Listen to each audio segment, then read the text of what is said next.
Mahirap talagang tulungang magbago ang isang tao, lalong-lalo na kung sila sa sarili nila ayaw nilang tulungan yung sarili nilang magbago. Nakakalungkot tong video na napanood ko kay Diwata. Binilihan niya daw ng cellphone si Otlum kasi meron silang usapan na magtatrabaho ata si Otlum dun sa parisan niya.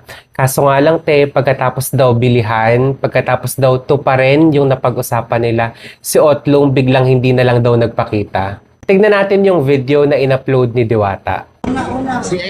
Ayan, update kay Otlum. After bilihan ko ng cellphone, hindi na siya nagpakita. Hindi siya pumasok sa akin. Hindi niya tinupad usapan namin. Hello there. Maraming cellphone dito ha, baka may mawala. Nasa loob. Ang dami daw mong cellphone. Paalala lang ha, baka magbayad ako ng marami, baka may mawala. Walang mawawala. Ito yung mismong eksena nung binibilihan niya pa lang.